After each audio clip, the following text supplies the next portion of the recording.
My name is Brendan Neptune. I'm a senior at Loyola University Chicago, majoring in advocacy and social change. Before we begin this event, I would like to introduce our two special guests. Here's a fun fact that society may not know. The state of Illinois claims to focus its system on rehabilitation rather than retribution. However, the rampant over-sentencing and gross misuse of life sentences tell a very different story. What I just read was written by a man convicted of murder, not because he pulled the trigger, but because he was present at the scene of a crime, even with no knowledge that a gun would be used that day. This was written by a man who had zero previous violent criminal convictions, nor was he present during the shooting. Nonetheless, this man received a natural life sentence. This quote comes from a pre-debate speech written by a formerly incarcerated man. Debate is key in criminal defense, and even when everyone else has given up on you, it becomes your job to argue for clemency, appeal, reduced sentences, and more.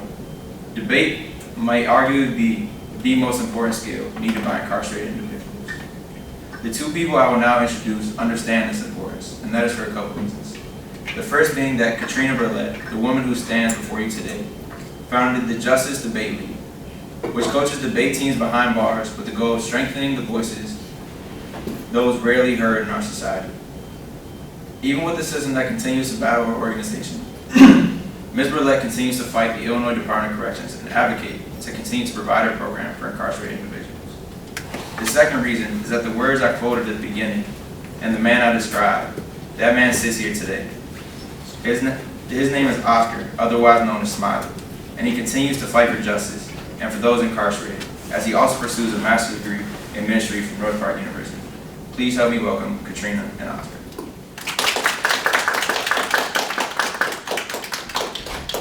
So I'm going to start us off today. As Brendan just so beautifully introduced, my name is Katrina, and I run a nonprofit organization called the Justice Debate League. In case any of you are wondering about what you're going to do after graduation, or if there's, any question in your mind of how you're going to get involved in social advocacy in the aftermath of your time at Loyola, I would like to put your minds at ease and tell you that before I started the nonprofit, I definitely spent an entire year as a server at a breakfast restaurant figuring out what I wanted to do, and then started doing this. So taking a little bit of a step back and not diving in right away is an okay thing. But after that time, I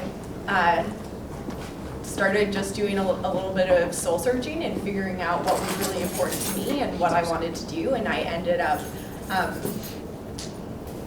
realizing that debate was one of my big passions, and that it's the way in which I felt like I had learned the most during my time in college. And so I felt like if I could bring debate skills and training and the knowledges that I had learned and just the open-mindedness that I had gained during my time on the debate team in college, if I could bring that to anyone who doesn't typically have access to education, that would be probably the coolest life that I could imagine. So I started going into a juvenile prison that was just about 10 minutes away from my apartment and coaching a debate team there. It was so exciting. First of all, the prison was co-ed. I did not know that boys and girls could be housed in the same prison, but there's more than one in the United States, but I was working in one of them. And they're all like high school age students, and there are some serious nerds in there, and a lot of people who really got into debate, and so it was really exciting working with them as just like a regular high school team. They were able to participate at regular high school debate tournaments, and they won some awards. It was a really rewarding thing. One of the girls who was on the debate team in that facility, though, she had already gotten her high school diploma, and everyone else in the facility, they all had 6 hours a day where they were working toward their GED, and because she wasn't doing that, she was left in her cell during those 6 hours, 5 days a week, and she was definitely the brightest girl on the debate team, and I was just like, 100%. You could go to college and excel so well there. Like, I can't believe you don't have an opportunity to access that. So I started trying to get in touch with professors around the state who were already doing that, who were taking college courses, college education, and making it accessible to people living behind bars. And in doing that, I met a man who was teaching multiple courses in Stateville Correctional Center, which is a maximum security male facility in Joliet, Illinois.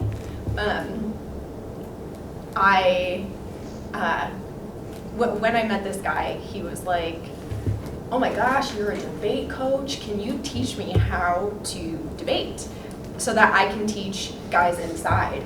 Because I've been teaching them whatever classes I've wanted to for the last couple of years, and I always ask them what they want to learn, and they always, like for the last couple of years, they've said, "We really want to learn how to debate, but I just like don't have those skills. So I'm wondering if you could teach me so I could teach them." And I was like, or I can teach them. So I started expanding, and during that time started turning my then 2 teams into a nonprofit so we could do more of this around the country. But in that time, it was October of 2017, must have been. Yeah, 17. Is when I met Oscar. Because he was on my debate team. Yeah. You can go ahead.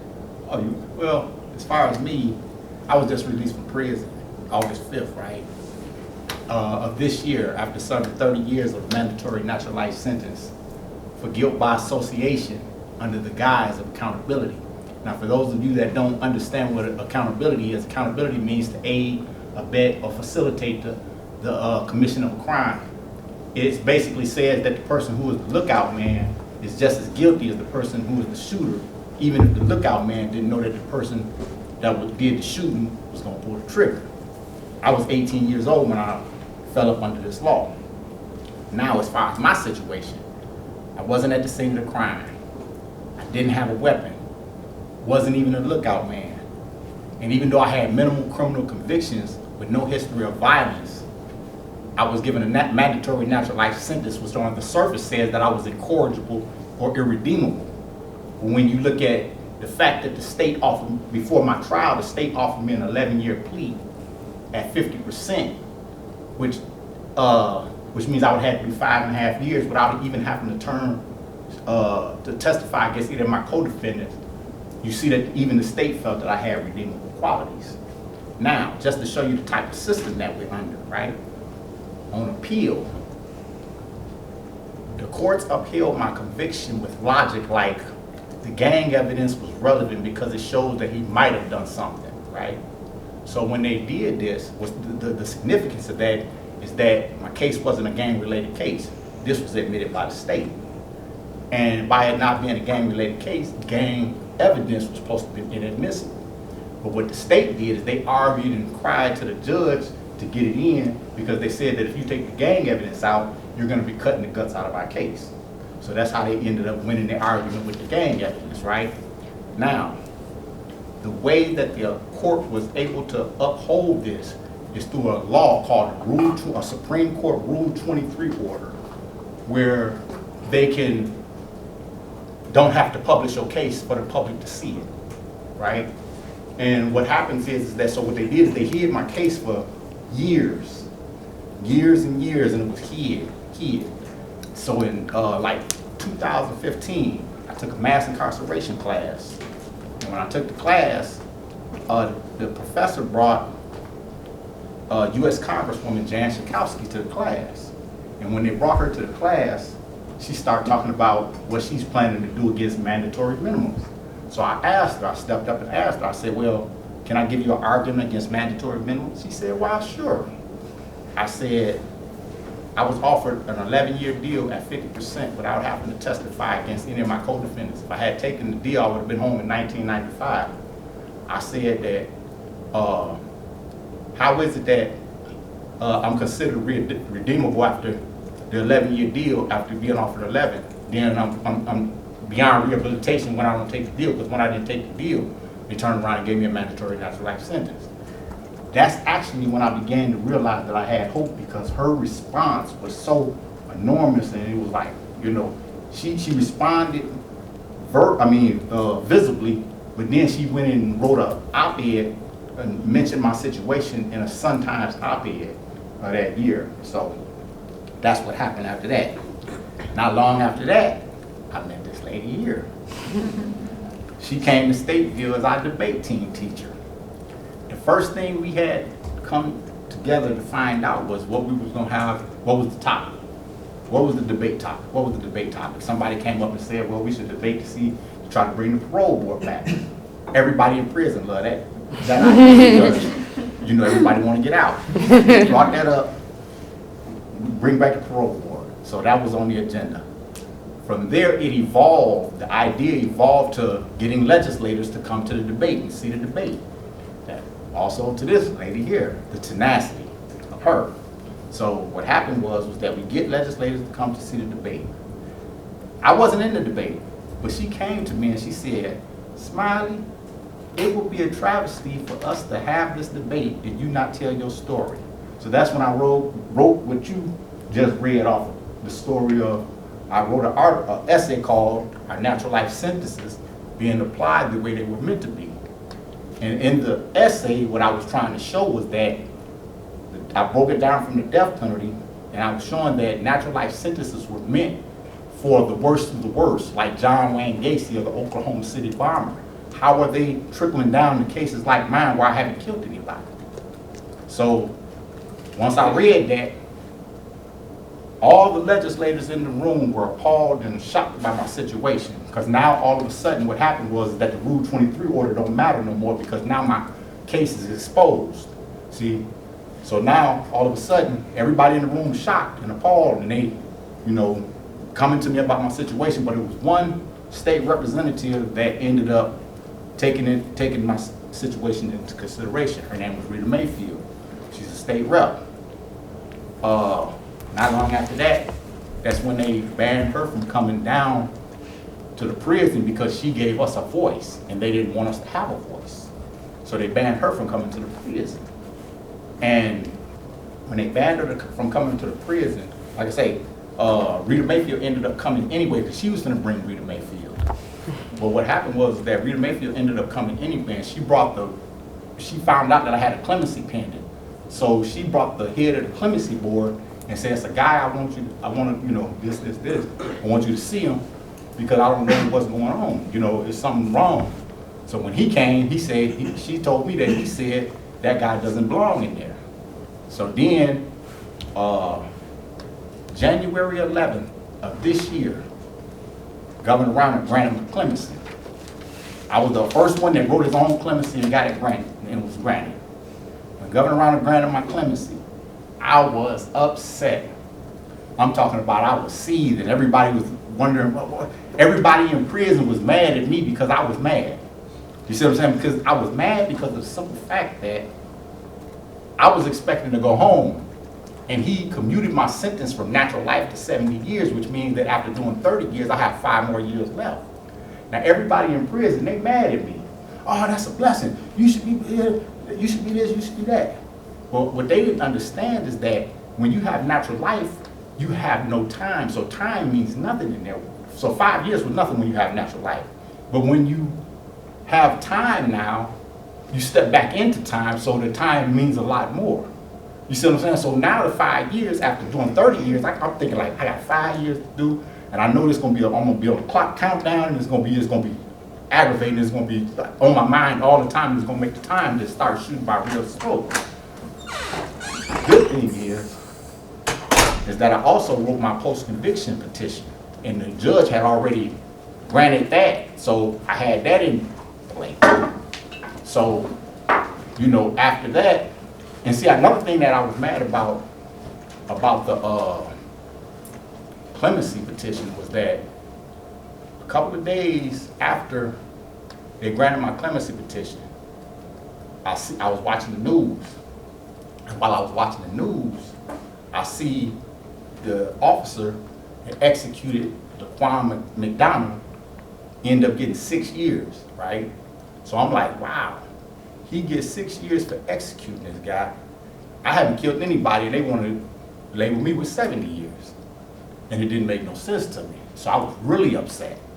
So then, after that, I talked to Rita Mayfield. Like I say, to be honest with you, if it wasn't for this tenacity of this lady here, I'd probably still be locked up. But Rita Mayfield, she got me in tune with Rita. It was like she brought me to one place and she took me across the board. You see what I'm saying? She brought me to, and so what happened was that once I talked to Rita, she talked to my lawyer. My lawyer talked to the state's attorney. Rita asked the state's attorney to look into my case. When the state's attorney looked into my case, he said there's something really wrong there. And him and my lawyer began negotiating. So instead of me getting the 5 years, they ended up letting me go on August the 5th. And that's my story. So, you know.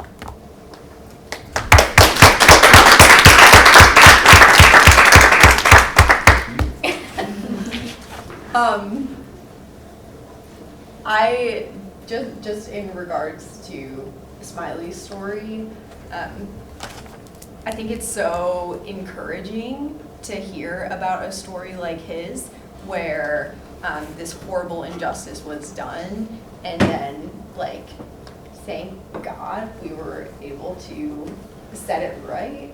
Not only set it right though, right? Because see, I know that, I think somebody mentioned, I think you mentioned it about the mentality that people think that prisoners have when they come out. You know what I mean? I never let prison define who I was or who I was going to become. You know what I mean? I always did, you know, because a lot of my friends came out. I was hoping you didn't come out with that prison mentality. You should say, what is a prison mentality? But the thing is that they see that I haven't come out with a prison mentality, or what they call a prison mentality. And the thing is that you have to take it. And I got in there, got to study, and got all kinds of certificates. I did what I was supposed to do. Kept my sanity. You know, you can go insane because all of the time that I did were in maximum security prisons. So it wasn't like I was in medium joints. I was in maximum security prison, but I kept my sanity. And like I say, I'm out here now, going to college, doing what I'm supposed to do. You know, I have so much support that it's almost impossible for me to fail. You know what I mean? So I just, doing it. Sorry. No apologies. You're fantastic.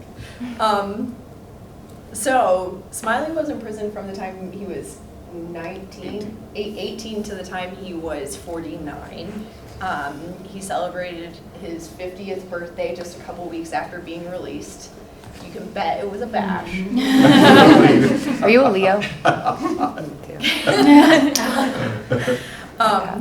But there is a lot to celebrate here, but I just also get so infuriated in hearing about Smiley's story, in that there were so many opportunities for this to be made right more than 30 years ago. So from the, maybe if our system didn't have this setup where plea bargains were so powerful that 96% of the people who are charged with something plead out because they're likely to get something like 5.5 years in prison rather than a life sentence. Of course that's going to be a huge reason that a whole lot of people, especially if they don't have competent defendants or defense to support them, are going to do that. I just feel like this is a really egregious example of,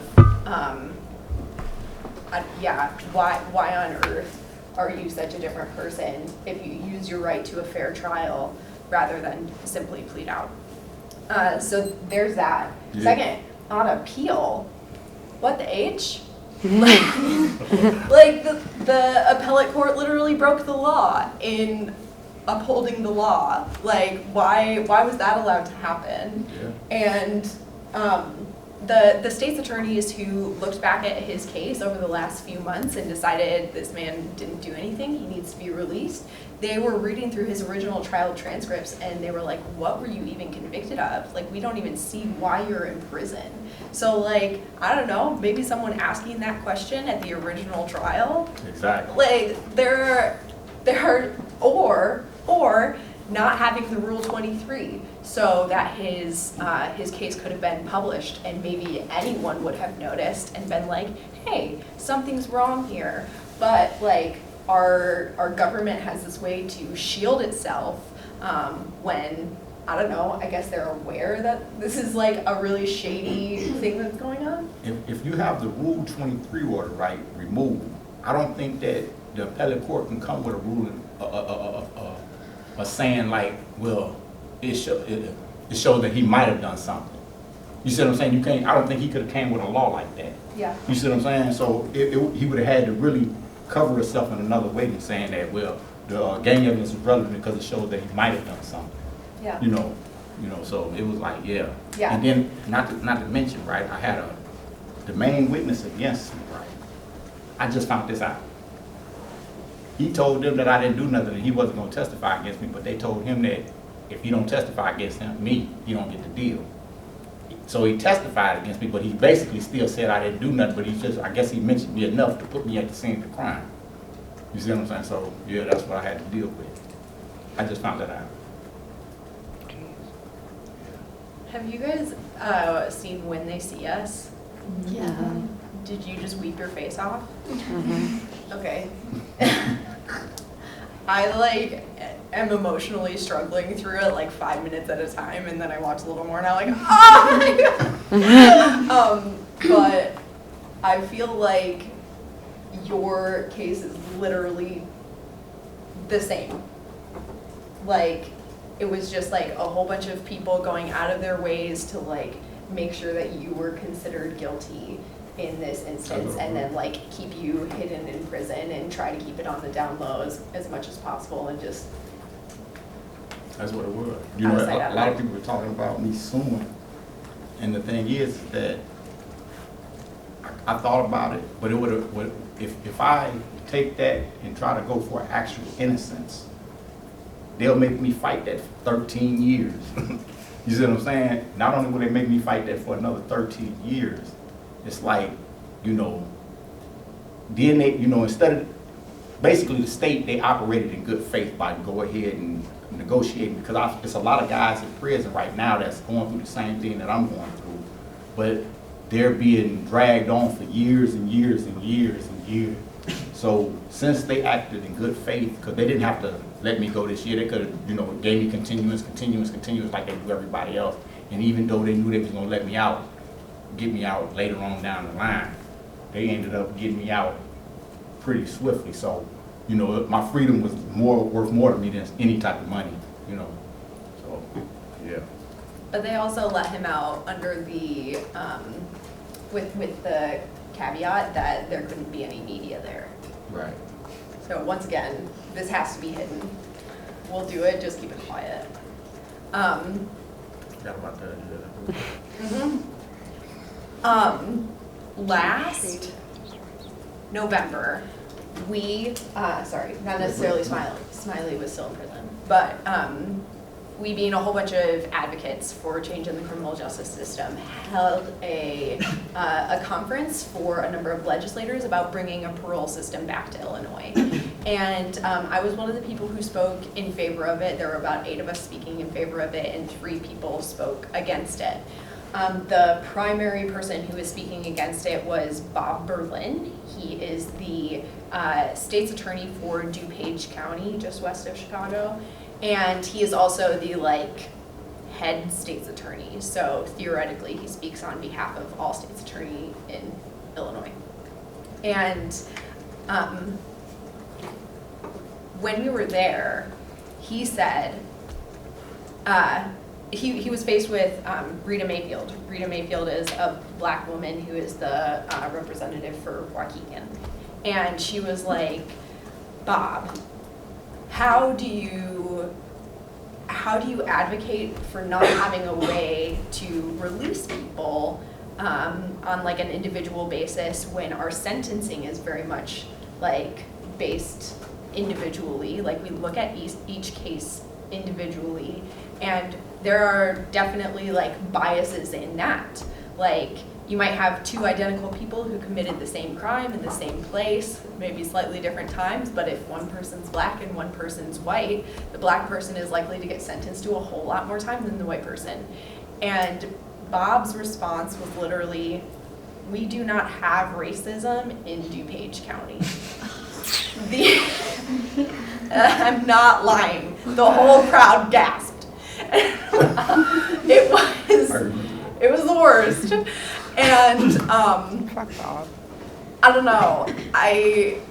That kind of blindness or just outright hatred, I don't know what it is. Stupidity at the very, very least, is so infuriating. And I feel like Smiley kind of falls into this one other category of black men who were sentenced to prison during the 80s and 90s, when the relationship between the communities on the south and west side, specifically really any minority community, and the police was at like really, really, really high tensions. And so many more black men were sentenced to prison at disproportionate rates, for disproportionately large amounts of time during that time.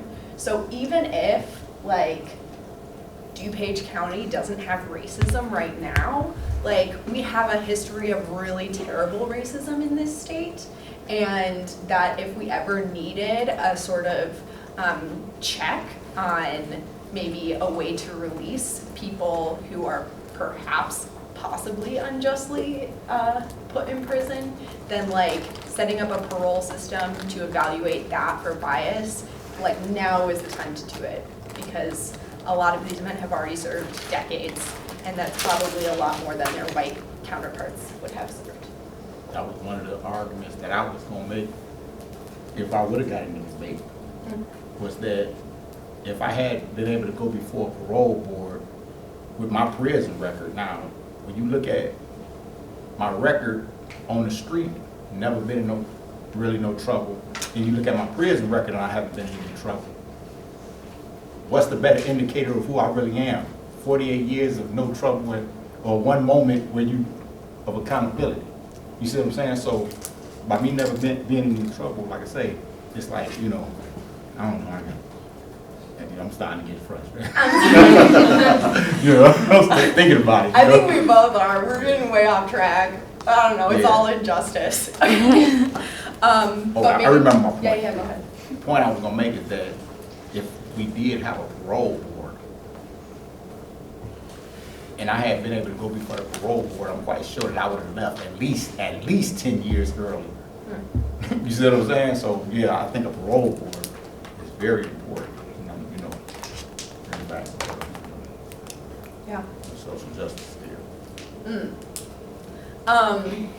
Okay, we've been rambling a lot, touched on a lot of different topics, and there are literally 100 more we could talk about just within the prison system in Illinois, or even just Stateville.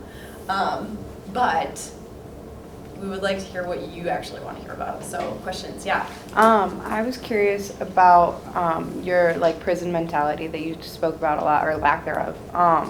How do you compartmentalize, and what were the resources in prison like that kind of aided you in not leaving with a prison mindset, or if there were any resources at all? You know what? I believe it's a saying, right, in the Bible.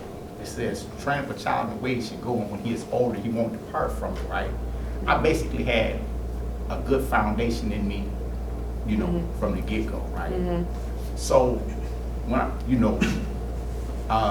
now, don't get me wrong, when I first got in prison, I was kind of wild, because I was young. I was young, wild, and I was trying to survive a wild place. But what really allowed me to compartmentalize was I grew up. I became an adult. A lot of guys in there don't. A lot of guys in there are still trapped in the age that they were when they pretty much got locked up. You know what I mean? There's a lot of guys in there, 60, 50, 60 years old, still gang bang, you know. So, you know, but with me, I grew up, and now I'm gonna show you something. I was watching a movie, cause see, I'm gonna give you a little testimony about myself. I used to sell drugs, right? And it was a movie that I was watching called, I forgot the name of the movie, but in the movie it was a drug dealing movie. And what happened was that some people came in and robbed one of his drug houses, and they shot him and shot the two girls, but the guy lived. And he made a statement that was so profound to me that really changed my whole mentality even about that. That made me make a 360 about that, because he said, the game don't love you back. You see what I'm saying? He told his guys were trying to get him to get back into the game. And he told them, he said, no, the game don't love you back. And that was so profound to me, because when I was doing it, what it did is it made me start thinking about when I was doing it and all the danger that I was putting my family in. And I didn't understand that when I was a kid. You see what I'm saying? So that's what really kind of like shook me back into and put me on a straighter path. You know what I mean? Right. I didn't realize that. I was like, wow, all this danger I was putting my family in, I didn't understand it, because that's a viable option when you're out there doing that. You see what I'm saying? So like, and I know a lot of people have other questions, but like, so coming into prison, your mindset shifted away from away from glorifying the life that you had been living and like supporting it within yourself. And then towards the end of your prison sentence, you came to like sort of peace, it seems like, within yourself. How did you compartmentalize? Because I would have so much rage within me if I was treated by the system the way that you were. Like that level of injustice done to not just you as an individual, but to Black men in general throughout the United States of America is just like nauseating. How do you experience that on a personal level and then come out Smiley? Like literally. That's what I was going to tell you. You know my nickname is Smiley. It's officers in there. Because, you know, that's just me. I just can't be, I'm the type of person where I can't be nothing other than me, right? And I'm not the type of person that don't get angry. I never really had any bad times in prison like that. No hard times in prison. I can't really answer. I hear you. Don't get me wrong. I hear you, but I can't understand. I can't answer why I didn't have the anger that everybody say I should have, because it manifested in you, right? To begin with. No. So you never had to compartmentalize it because it was never there. No, I never really. You just said, "Let me get through it. Let me go. Let me get through it." All right. Exactly. Cool. And it was even officers that would come and say, "You don't got nothing to smile about." You see what I'm saying? I said, "You go home. Why is you angry?" You go home. You angry, and I'm sitting there smiling. It's a waste of everyone's energy. Yeah. I'm sorry. Oh, sorry. Oh, okay. I was wondering if you guys have seen the movie Crime and Punishment, because Loyola did a screening on it, and it was basically about.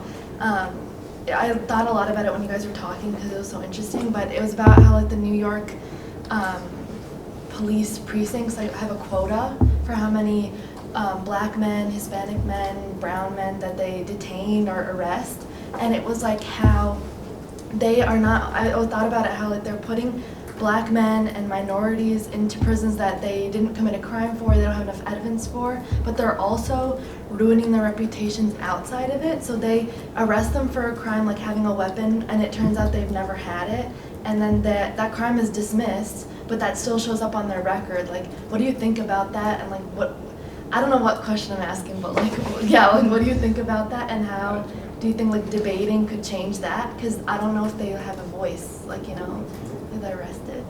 Debating can totally change it. Debating is Jesus. I'm lying. I think there are so many systemic failures present in our criminal justice system, starting from the way that we even organize our police, that we do things like give them quotas for catching crimes rather than charge them with, I don't know, upholding peace, or like making sure there aren't people who are like inclined to commit crimes in the first place, making sure needs are being met. Like, I don't know why our police aren't judged by the lack of crime in their community rather than how much they catch. Yeah. So that would be a really good one to change. Yeah. There are about 80,000 other things to change in there, but sure, debating can help when you're able to literally just hold a conversation with someone and confidently speak with them and know that your voice is valuable. I think that if you're able to do that from the position of being, wow, I'm literally speaking on your behalf and you're right here. I was going to say, like, when you are able to speak to someone and they know you're formerly incarcerated and you're a black man, that like, they're like, oh, I had this image of like formerly incarcerated black men as all being so evil or so bad, but it's like, this is Smiley. Yeah. So I think it at least helps in that way. Yeah, I was gonna say, I don't know, like, listening to your story and like being in prison for as many years as you were for like basically not getting convicted of anything. And being out now, what is really the question? What do you want to do now? Like, you're going to school for what? Goodness, you Like, shouldn't have asked that. No. Right now, I'm doing a lot. You know, my thing, I got so many plans, right? Everybody used to ask me what was my plans when I get out. Then when they ask me, they don't want to, you know, I go for a long time. Well, I have a vision.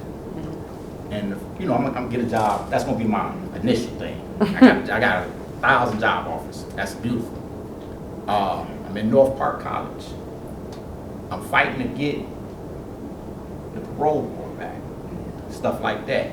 Which also involves me being in North Park College, because I don't just want to come out and tell them my story about that. I want to come out and give them a success story. You see what I'm saying? So then I have a vision with what I'm trying to do with young kids.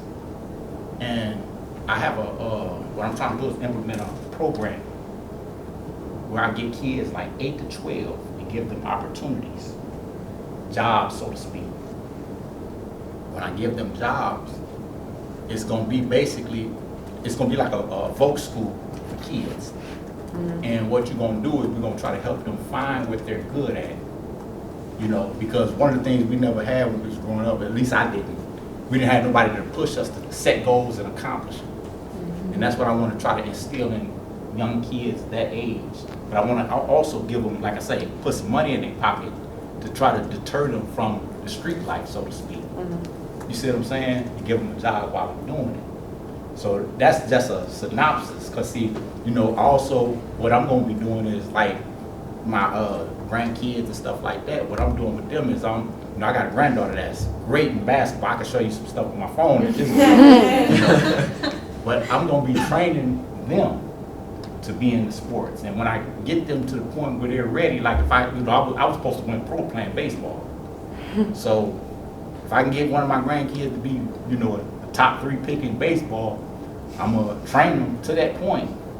And then what we're going to do is we're going to sign with an agent, but I'm going to tell them we'll sign with y'all if y'all teach me the game.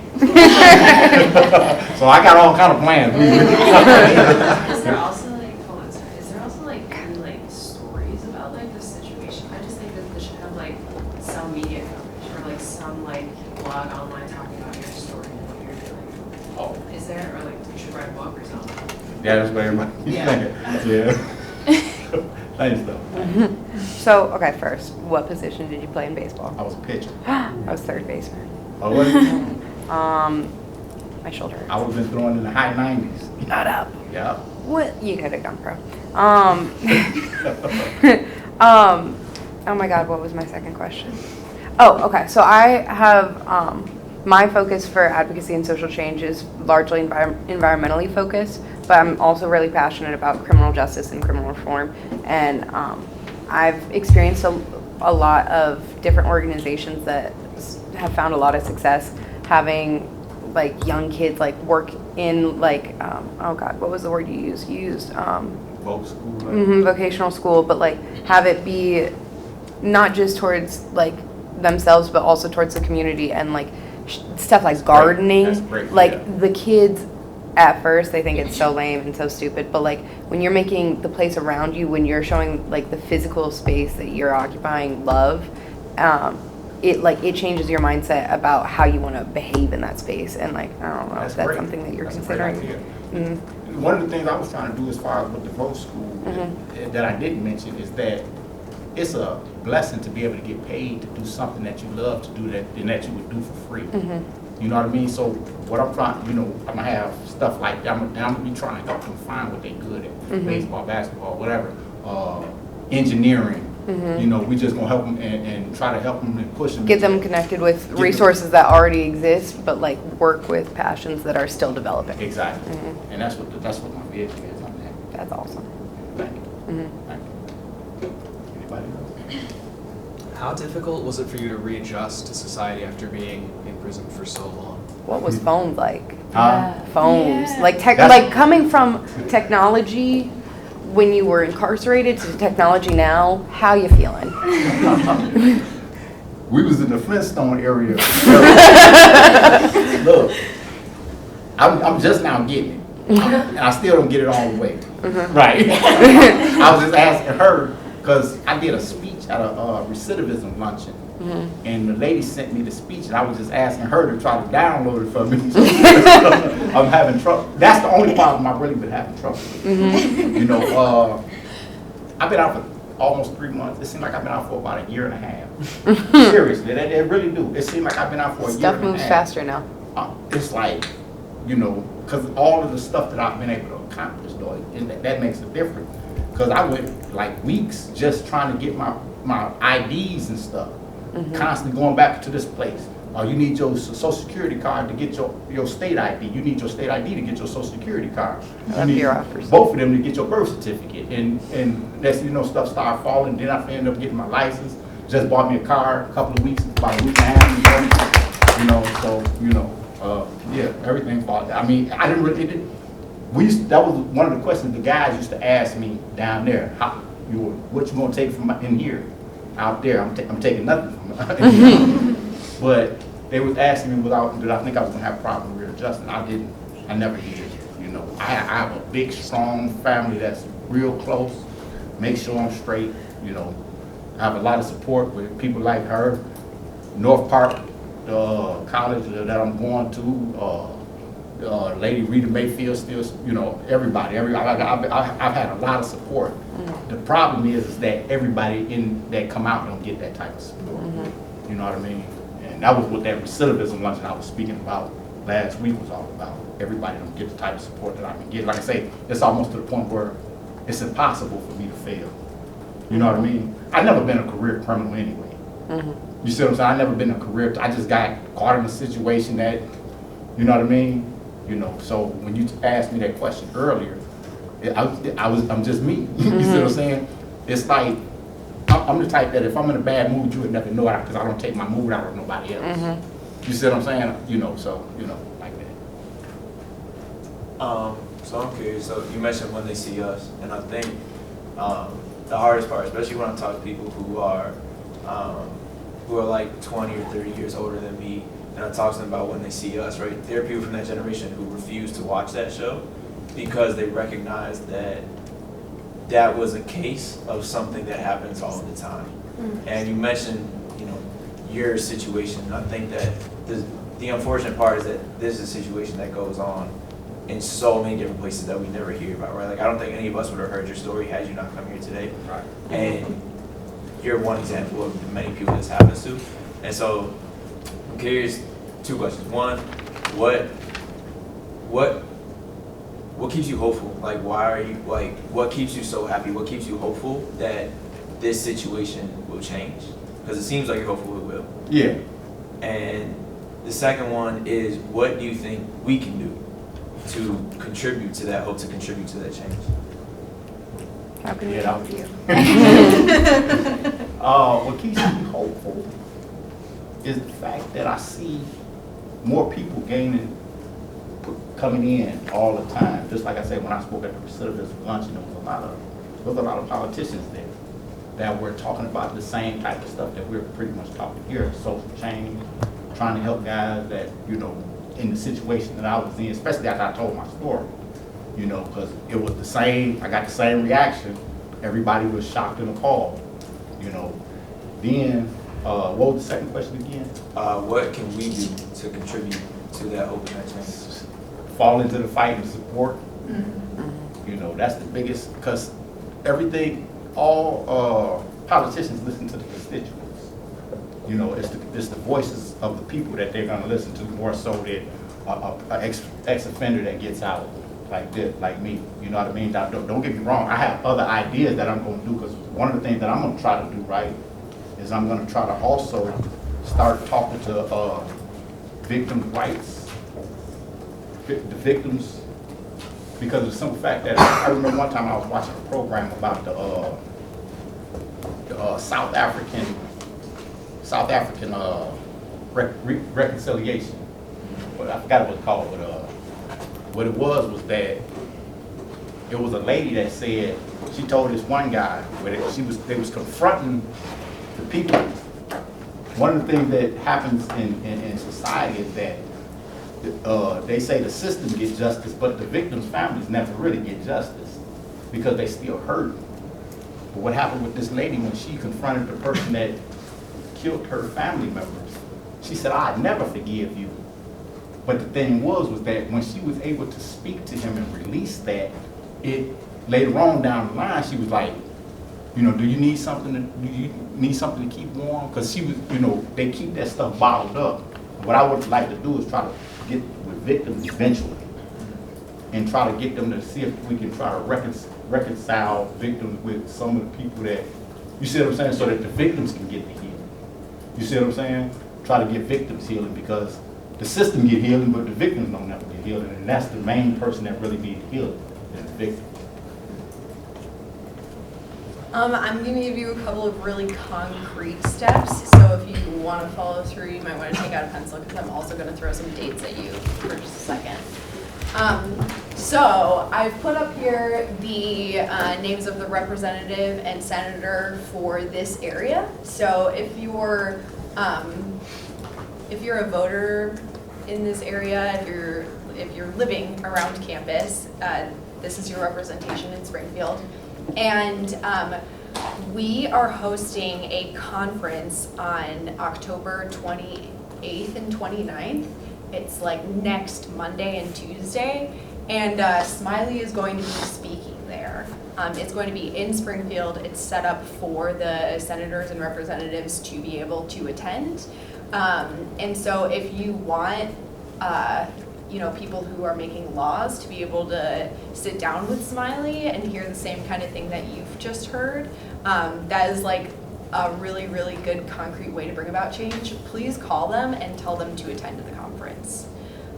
If you're from somewhere else in Illinois and you have like another address, so you have a different representative and senator, please call them.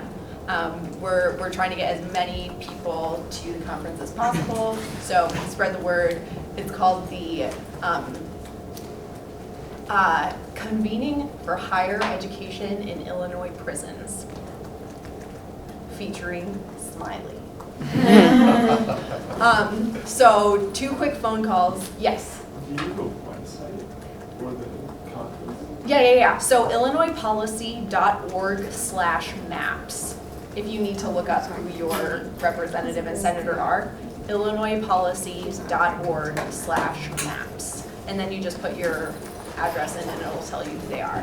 The second thing is that same Tuesday on October 29th, you guys are actually having a screening here on campus of a movie called Stateville Calling. And it's about the life of Bill Ryan, a Catholic man who does a whole lot of advocacy for bringing a parole system to Illinois. There will be a panel afterward. It'll be very informative. And there will be a lot more people there who are like us. So if you want to get further connected, if you want to get more ideas about how you can get involved, that'll be a really good event for you guys to attend. Thank you. Yeah, so, Thank yeah. you so much. Thank you.